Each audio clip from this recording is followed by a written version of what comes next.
मेरी बहू पल्लवी, हमारा जीवन कोई जंग नहीं है। मीना की हर पल हाथ में हथियार ही लेकर चला जाए। सामने वाले के नहले पर दहला मारना ही क्या हमारे जीवन का उद्देश्य रह गया है। मैंने समझाने के उद्देश्य से कहा, अब अपनी उम्र को भी देख लिया करो। क्या हो गया है मेरी उम्र को? मीना बोली, छोटा बड़ा जैसे चाहे मुझसे बात करे, क्या उन्हें तमीज न सिखाऊं? तुम छोटे बड़े सबके हर काम में अपनी टांग क्यों फंसाती हो? छोटे के साथ बराबर का बोलना क्या तुम्हें अच्छा लगता है? तुम मेरे सगे हो या विजय के? मैं जानती हूँ तुम अपने ही खून का साथ दोगे। मैंने अपनी पूरी उम्र तुम्हारे साथ गुजार दी, मगर आज भी तुम मेरे नहीं अपने परिवार के ही सगे हो। मैंने अपना सिर पीट लिया। क्या करूँ मैं इस औरत का? दम घुटने लगता है मेरा अपनी ही पत्नी मीना के साथ। तुमने खाना मुझसे क्यों न मांगा? पल्लवी से क्यों मांग लिया? सिरदर्द की दवा पल्लवी तुम्हें क्यों खिला रही थी? बाजार से लौटकर तुमने फल सब्जी पल्लवी को क्यों पकड़ा दी? मुझे क्यों नहीं बुला लिया? मीना अपनी ही बहू पल्लवी से अपना मुकाबला करे तो बुरा लगना स्वाभाविक है। उम्र के साथ मीना परिपक्व नहीं हुई, उसका अफसोस मुझे होता है, और अपने स्नेह का विस्तार नहीं किया, इस पर भी पीड़ा होती है। क्योंकि जब मीना ब्याह कर मेरे जीवन में आई थी तब मेरी माँ मेरी बहन के साथ मुझे बांटना उसे सख्त नागवार गुजरता था, और अब अपनी ही बहू इसे अच्छी नहीं लगती। कैसी मानसिकता है मीना की। मुझे मेरी माँ ने आजाद छोड़ दिया था ताकि मैं खुलकर सांस ले सकूं। मेरी बहन ने भी शादी के बाद ज्यादा रिश्ता नहीं रखा, बस राखी का धागा ही साल भर बाद याद दिला जाता था कि मैं भी किसी का भाई हूँ। वरना मीना के साथ शादी के बाद मैं एक ऐसा अनाथ पति बनकर रह गया जिसका हर कोई था, फिर भी पत्नी के सिवा कोई नहीं था। मैंने मीना के साथ निभा लिया क्योंकि मैं पलायन में नहीं, निभाने में विश्वास रखता हूँ।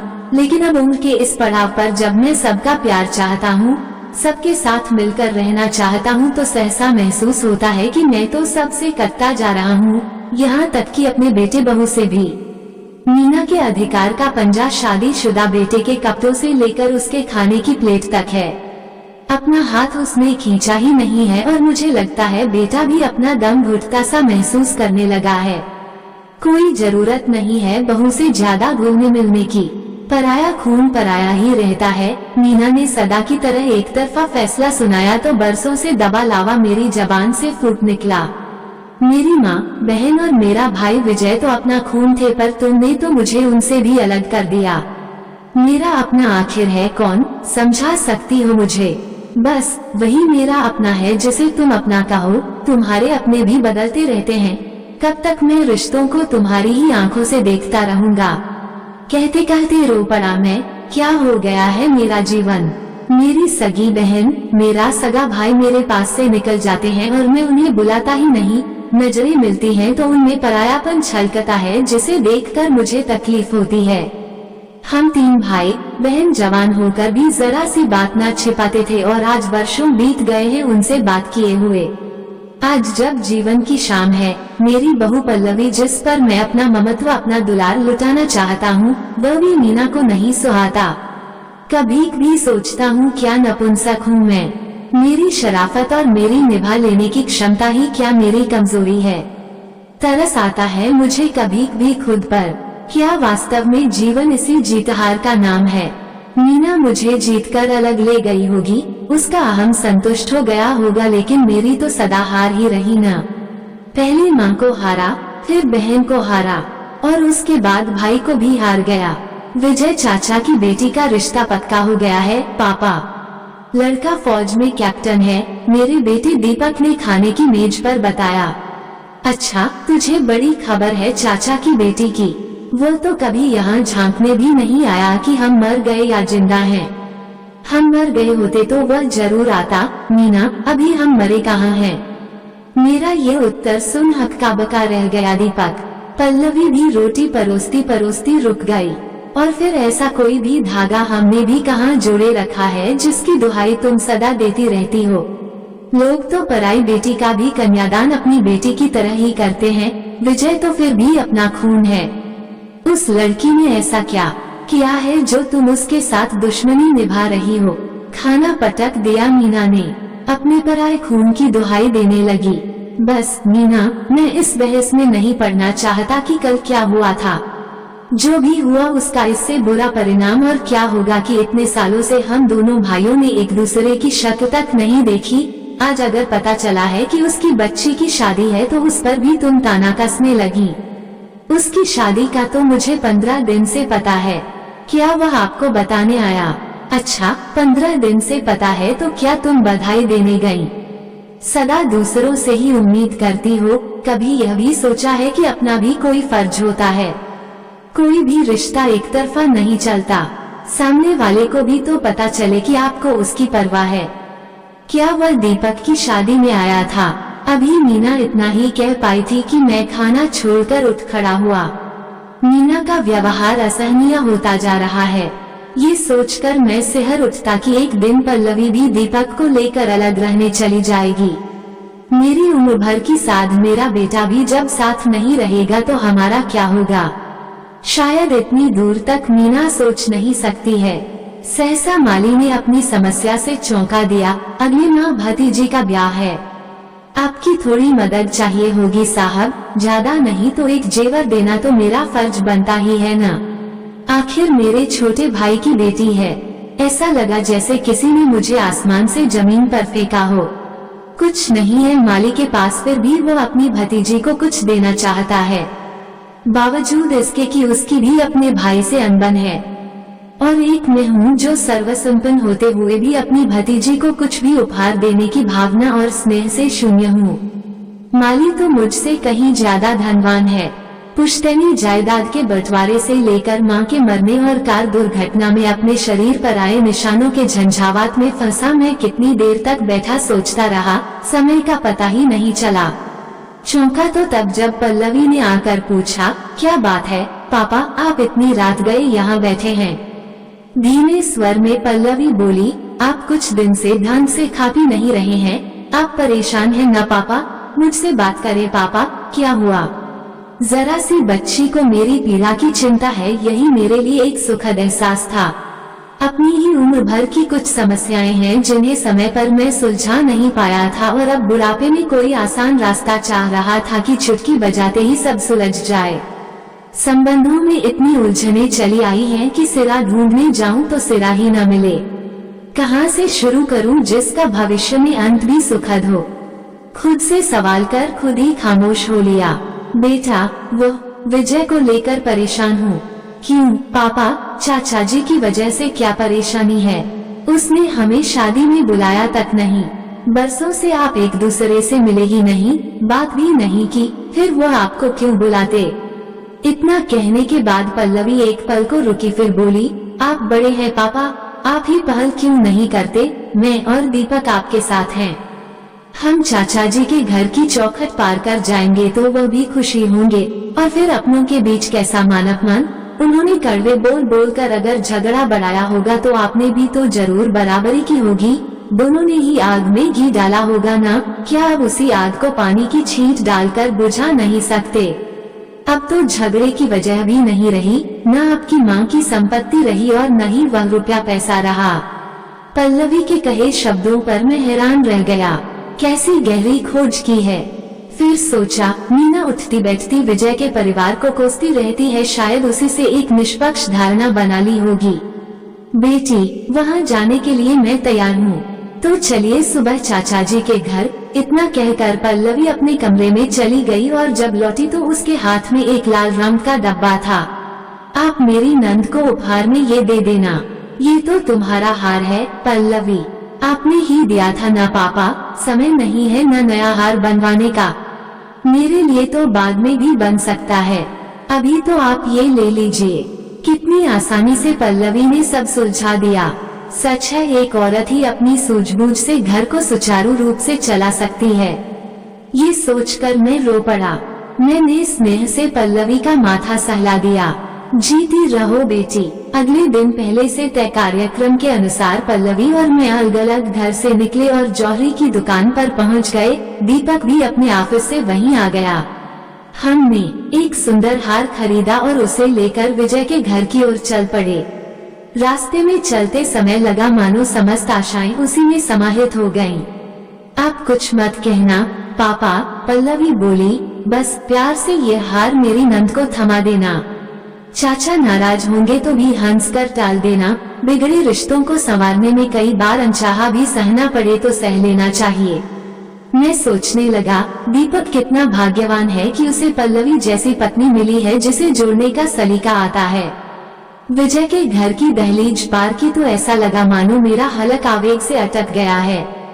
पूरा परिवार बरामदे में बैठा शादी का सामान सहेज रहा था। शादी वाली लड़की चाय टे में सजाकर रसोई से बाहर आ रही थी।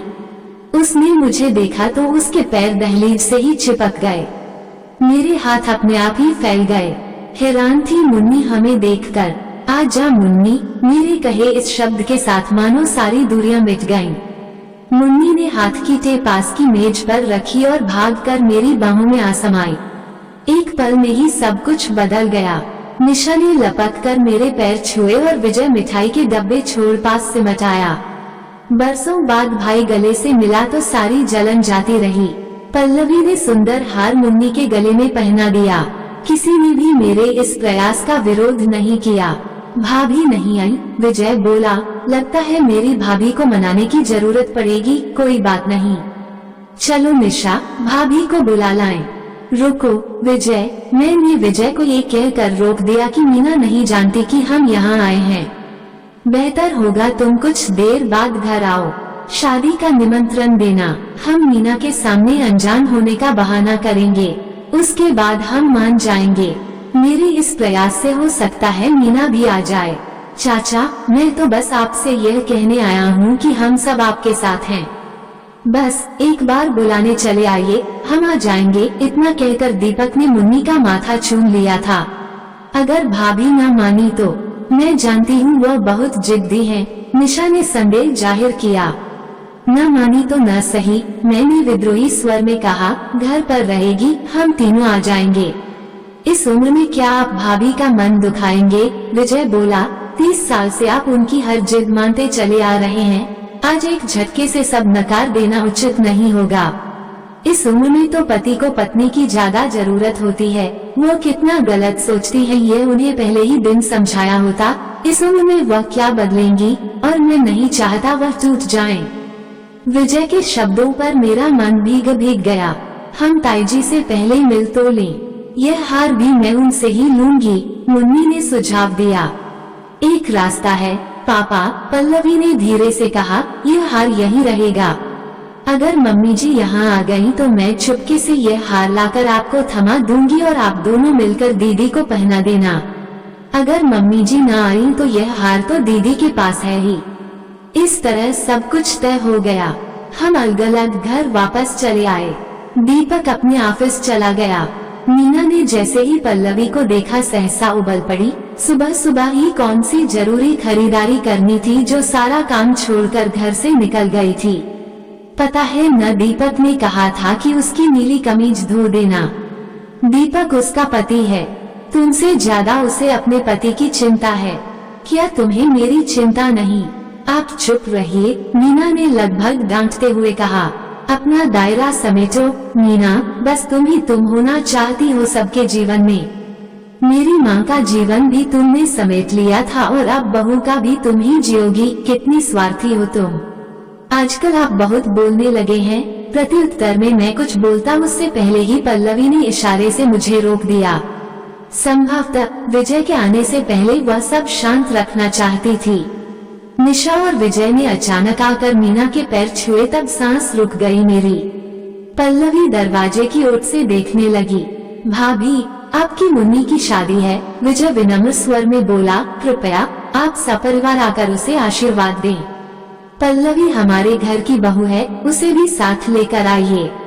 आज सुधाई भाभी की सारे शहर में न्योता बांट दिया और हमारी याद अब आई। मैंने मीना की बात को बीच में काटते हुए कहा। तुमसे डरता जो है विजय, इसलिए हिम्मत नहीं पड़ी होगी। आओ विजय, कैसी हो निशा? विजय के हाथ से मैंने मिठाई का डब्बा और कार्ड ले लिया।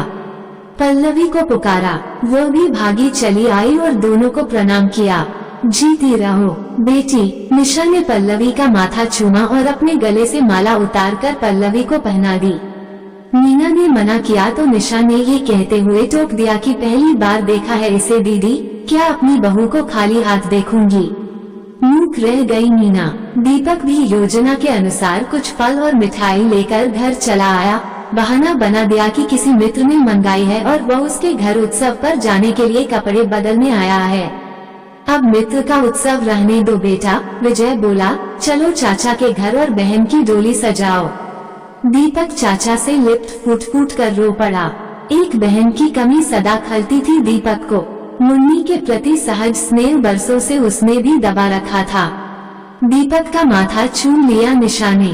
क्या क्या दबा रखा था सबने अपने अंदर। ढेर सारा स्नेह, ढेर सारा प्यार, मात्र मीना की जिद का फल था जिसे सबने इतने साल भोगा था। बहन की शादी के काम में हाथ बटाएगा न दीपक। निशा के प्रश्न पर फट पड़ी मीना। आज जरूरत पड़ी तो मेरा बेटा और मेरा पति याद आ गए तुझे, कोई नहीं आएगा तेरे घर पर। अवाक रह गए सब। पल्लवी और दीपक आंखें फाड़ फाड़ कर मेरा मुंह देखने लगे। विजय और निशा भी पत्थर से जड़ हो गए। तुम्हारा पति और तुम्हारा बेटा क्या तुम्हारे ही सब कुछ है, किसी और के कुछ नहीं लगते। और तुम क्या सोचती हो हम नहीं जाएंगे तो विजय का काम रुक जाएगा। भुलावे में मत रहो मीना, जो हो गया उसे हमने सह लिया। बस हमारी सहनशीलता इतनी ही थी। मेरा भाई चलकर मेरे घर आया है इसलिए तुम्हें उसका सम्मान करना होगा। अगर नहीं तो अपने भाई के घर चली जाओ जिनकी तुम धौंस सारी उम्र मुझ पर जमाती रही हो। भैया आप भाभी को ऐसा मत कहें। विजय ने मुझे टोका तब न जाने कैसे मेरे भीतर का सारा लावा निकल पड़ा। क्या मैं पेड़ पर उगा था और मीना ने मुझे तोड़ लिया था जो मेरा मेरा करती रही सारी उम्र। कोई भी इंसान सिर्फ किसी एक का ही कैसे हो सकता है। क्या पल्लवी ने कभी कहा कि दीपक सिर्फ उसका है, तुम्हारा कुछ नहीं लगता। ये निशा कैसे विजय का हाथ पकड़कर हमें बुलाने चली आई। क्या इसने सोचा विजय सिर्फ इसका पति है, मेरा भाई नहीं लगता। मीना ने क्रोध में मुंह खोला मगर मैंने टोक दिया। बस मीना, मेरे भाई और मेरी भाभी का अपमान मेरे घर पर मत करना, समझी। मेरी भतीजे की शादी है और मेरा बेटा, मेरी बहू उसमें अवश्य शामिल होंगे। सुना तुमने? तुम राजी खुशी चलोगी तो हम सभी को खुशी होगी, अगर नहीं तो तुम्हारी इच्छा, तुम रहना अकेली, समझी ना। चीख चीख कर रोने लगी मीना। सभी अवाक थे। यह उसका सदा का नाटक था। मैंने उसे सुनाने के लिए जोर से कहा, विजय तुम खुशी खुशी जाओ और शादी के काम करो। दीपक 3 दिन की छुट्टी ले लेगा, हम तुम्हारे साथ हैं, यहाँ की चिंता मत करना। लेकिन भाभी नहीं होगी तो क्या हमें भी नहीं आने दोगे? चुप था विजय। निशा के साथ चुपचाप लौट गया। शाम तक पल्लवी भी वहाँ चली गई। मैं भी 3-4 चक्कर लगा आया। शादी का दिन भी आ गया और दूल्हा दुल्हन आशीर्वाद पाने के लिए अपनी अपनी कुर्सी पर भी सज गए। मीना अपने कोप भवन से बाहर नहीं आई। पल्लवी, दीपक और मैं विदाई तक उसका रास्ता देखते रहे। आधी अधूरी ही सही मुझे बेटी के ब्याह की खुशी तो मिली। विजय बेटी की विदाई के बाद बेहाल सा हो गया। इकलौती संतान की विदाई के बाद उभरा खालीपन आंखों से टपकने लगा। तब दीपक ने ये कहकर उबार लिया, चाचा आंसू पोंछ ले। मुन्नी को तो जाना ही था अपने घर, हम हैं न आपके पास, ये पल्लवी है न। मैं विजय की चौखट पर बैठा सोचता रहा कि मुझसे तो दीपक ही अच्छा है जिसे अपने को अपना बनाना आता है। कितने अधिकार से उसने चाचा से कह दिया था, हम हैं न आपके पास। और बरसों से जमी बर्फ पिघल गई थी। बस एक ही शिला थी जिस तक अभी स्नेह की उष्मा नहीं पहुंच पाई थी। आधी अधूरी ही सही, एक आस है मन में, शायद एक दिन वह भी पिघल जाए। आपको ये कहानी कैसी लगी हमें कमेंट कर जरूर बताएं। इसी तरह की अच्छी कहानियाँ आप यहाँ पर पढ़ सकते हैं। यहाँ उपस्थित शिक्षाप्रद कहानियाँ आपका मनोरंजन करने के साथ दिशा भी देंगी। तो बने रहिए हमारे साथ और हमारे प्रयास को सफल बनाएं।